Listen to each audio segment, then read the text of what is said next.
Dear learners, Namaskar. I am Dr. Chunnu Prasad and the topic of your social science lesson is India, a welfare state. Let me tell you very briefly the objective of this lesson, and the objectives are meaning of a welfare state and how India is a welfare state, factors which led to the inclusion of directive principles of state policy in the Constitution of India, and the importance of directive principles in realizing the objective of a welfare state of India. Distinguish between fundamental rights and directive principles of state policy, and measures taken to implement directive principles to realize the objective of a welfare state. So, these are the broad objective on which we are going to discuss this lesson. Dear learners, we know our country the most, but still there is a lot to be discovered and known. Though through social science we have tried to know about the political system working in our country, we know that our country is the largest democracy of the world, and the government here in India works for the well-being and welfare of the people. Any protection and promotion of economic and social well-being of the citizen is called a welfare state. So, learner, you may ask the question as to what steps have been taken by the state or our government to establish India as a welfare state. A number of steps have been taken and many other can be taken, such as free health checkup in schools, free immunization programs, free maternity service in all the government hospitals, fair price ration shops, various concessions to Divyangs, free and compulsory education are the steps that have been already taken. Now, state has owned the responsibility to help all those who need help.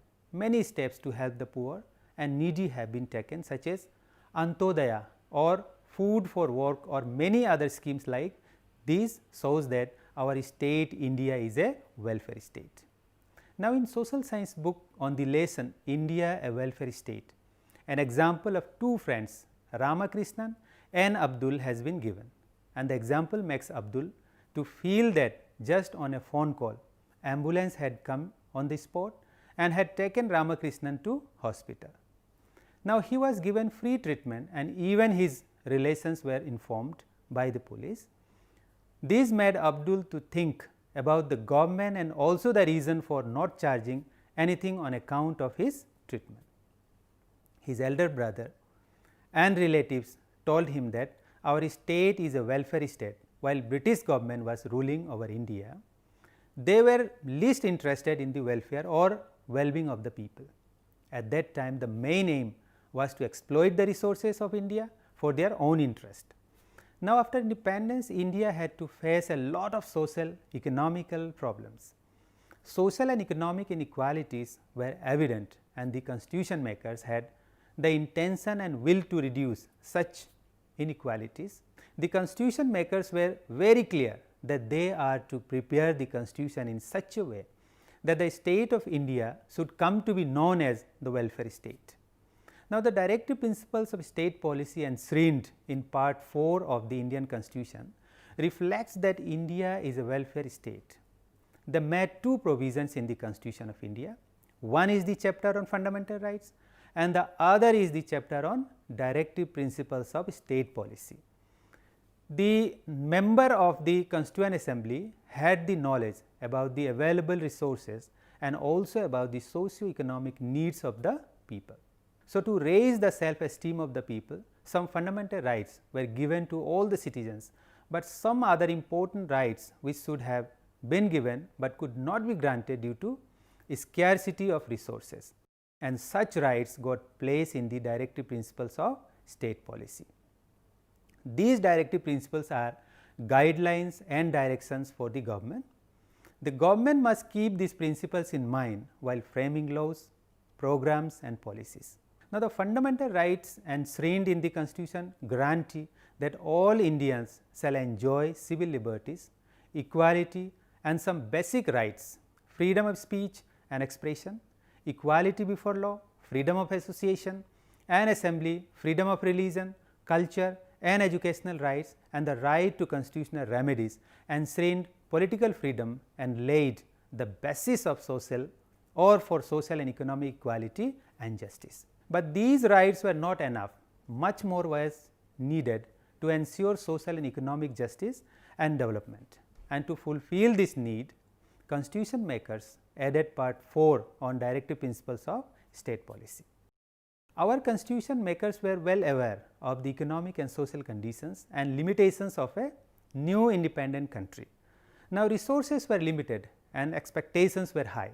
So, to balance the situation and to give them to the government, our constitution maker gave directive principles as an agenda for the central and state government to work upon. Now, these principles are not justiciable and nobody can claim these as rights, but these are very essential for the good governance and to establish a welfare state. The inspiration to include the directive principles in the constitution was given by the Constitution of Ireland and also by the Gandhian thought and philosophy.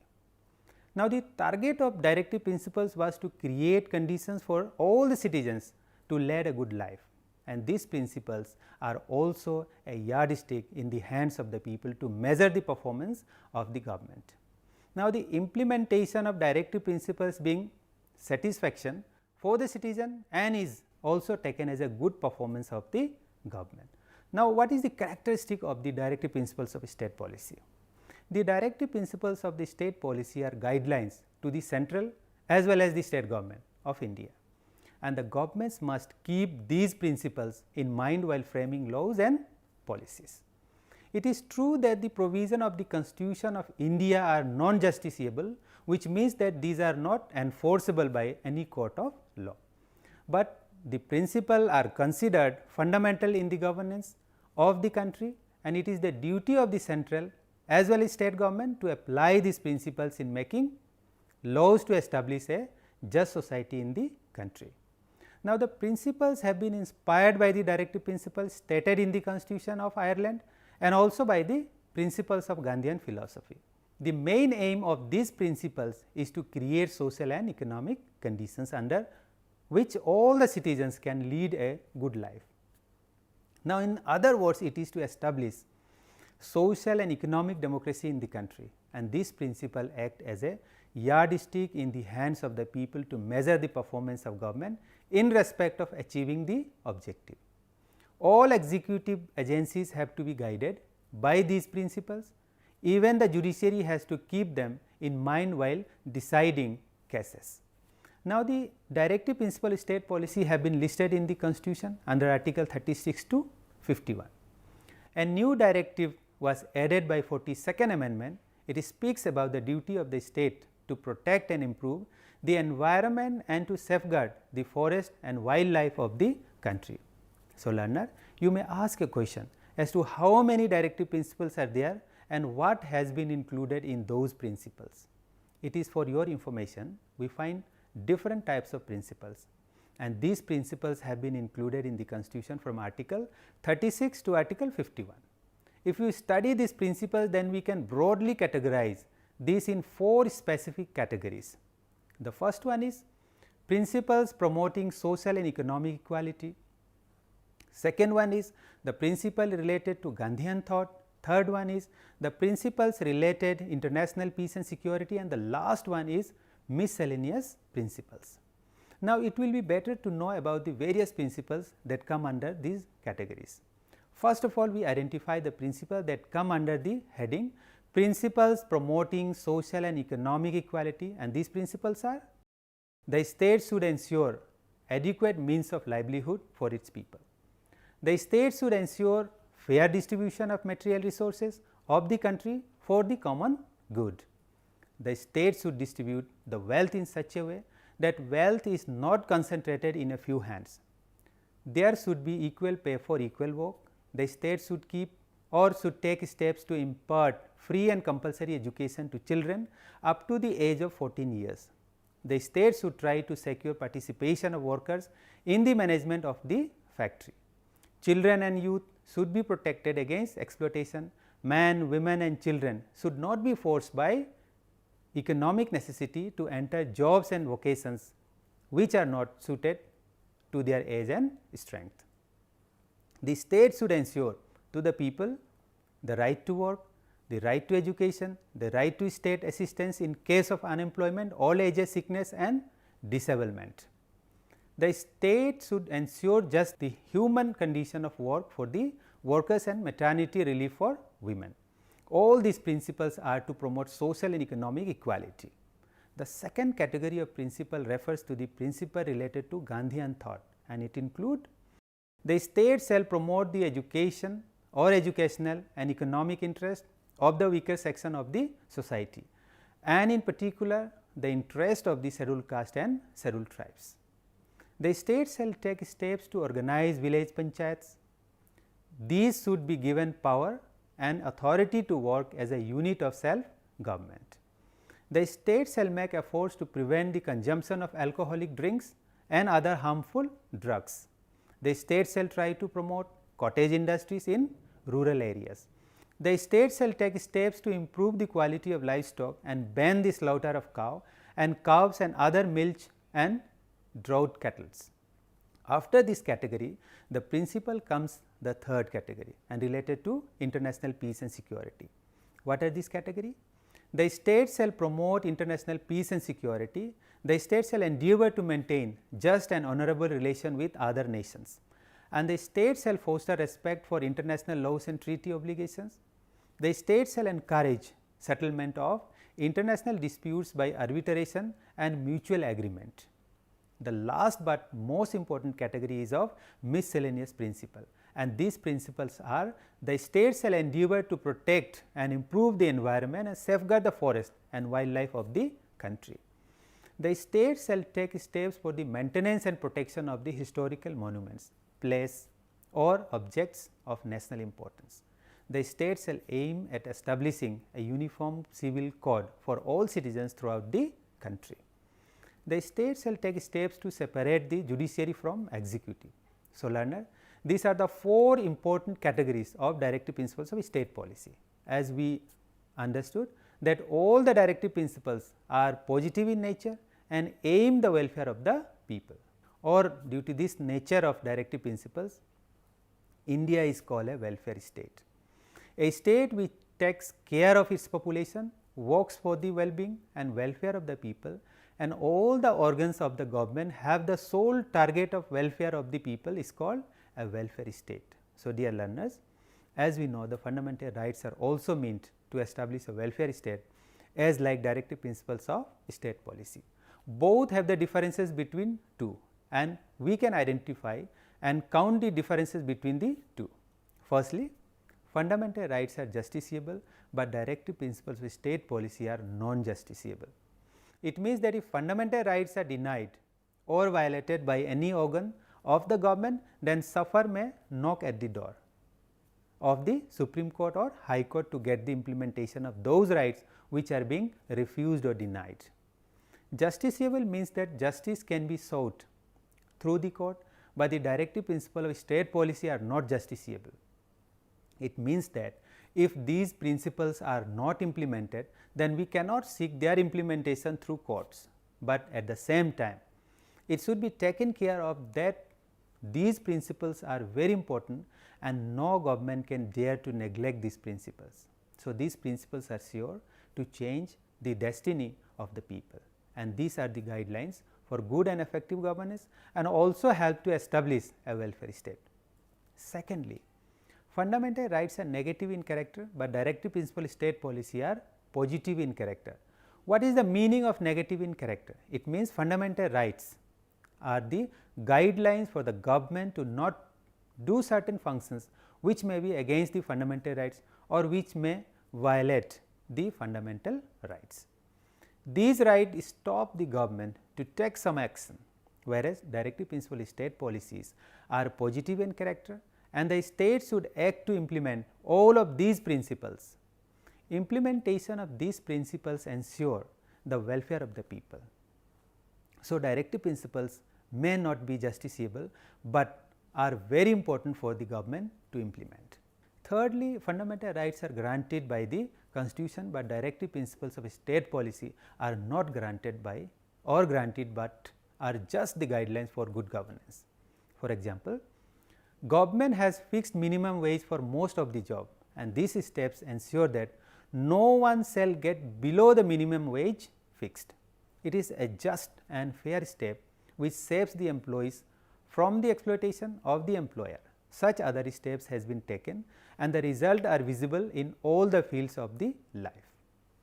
It is very important to note that all the directive principles of state policy are not justiciable, but even then these cannot be ignored, and fundamental rights and directive principles of state are not contradictory to each other, but complementary to each other. Now, to create public opinion in favor of government, work will have to be done to implement the policy and principles of directive principles of state policy.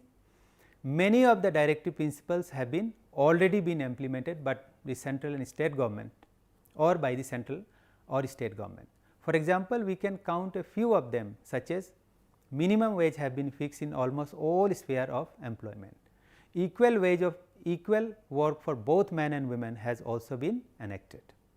As such, right to work has not been given, but the scheme like Manrega, Swarn Jayanti Rozgar Yojana are steps towards the direction. Panchayati Raj has been given constitutional status after 73rd and 74th amendment. Directive principles of state policy do recommended Panchayati Raj system, but the two amendments act have changed the whole scenario of the local self governments or governance. Now, the urban level have gained the constitutional status, and the constitution of these bodies of the local governance has become mandatory for the state government, and this institution cannot be ignored. The election for these bodies are to be regularly held, and the term for this institution has also been fixed for 5 years. Now, availability of different modes of transport, night shelter for the poor, old age home, special helpline numbers for women and senior citizens, created the various sources of entertainment are a few steps, the steps in this direction. Now, the welfare of the people is a continuous process, and same is true for the implementation of directive principles of state policy. The problem of poverty, unemployment, poor health and illiteracy compelling the government to work for its solution, and the solution for this problem is nothing but steps towards the welfare and well-being of the state. New challenges and new problems will provide new opportunity to work for the welfare of the people and to take steps toward the idea of a welfare state. Our India has laid a strong foundation of a welfare state and is continuously working for making it stronger. Right to education has been made a fundamental rights under 86th constitutional amendment. Now, due to this right, every child between the age of 6 to 14 years has the fundamental right to get free and compulsory education. So, previously it was expected from the government to work for the or for their education, but now it has been ensured that no child will be left.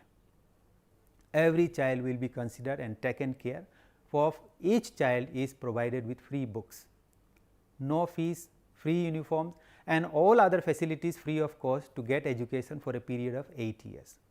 It has started to ensure or enhance the literacy ratio and also awaken the poor population to get education. Cottage industry are being promoted by different state governments and tax concessions are being given. Our foreign policy seeks international peace and security. We are against war and are in favor of solving the problem through negotiations. India has always been helping to help the United Nations organization in its peacekeeping initiative. India has provided its army men for the United Nations force for peacekeeping activities. A number of welfare schemes have been started for the poor, downtrodden and the rural people.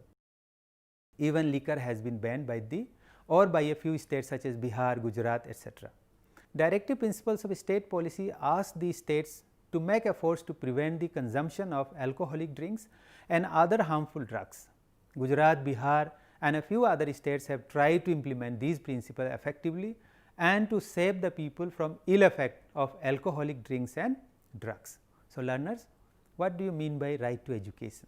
Let me tell you something about this. So, for the welfare activity, the right to education is added by introducing a new article 21A in the chapter on fundamental rights in 2002. By the 86th constitutional amendment, it was a long standing demand, so that all children in the age group of 6 to 14 years and their parents can claim compulsory and free education as a fundamental rights. It is a major step forwarding in making the country free of illiteracy. But these additions remained meaningless, as it could not be enforced until 2009. When the Parliament passed the Right to Education Act 2009, it is this act which aims at ensuring that every child who is between 6 to 14 years of age and is out of the school in India goes to school and receive quality education, that is his or her right. So, dear learners, at the end we can revise or summarize the important information by saying that, so a welfare state is one in which state plays a key role in the protection and promotion of the economic and social well-being of its citizens. A welfare state is based on the principles of equality of opportunity, equitable distribution of wealth, and public responsibility for those who are unable to avail themselves the minimal provision for a good life. Directive principles have been included in the Constitution of India for the socio-economic development of the people, and directive principles are non-justiciable and cannot be enforced by any court of law. But these principles are considered fundamental in the governance of the country, making it a duty of the central and state government to apply these principles in making laws to establish a just, and principles of state policy can be categorized as principle promoting socio-economic equality, principle related to Gandhian thought, principles related to international peace and security, and miscellaneous principles. Directive principles are different from fundamental rights, but both are complementary to each other. The central and the state government have been implementing these directive principles, but much more is needed to be done to realize the goal of a welfare state. Thank you very much.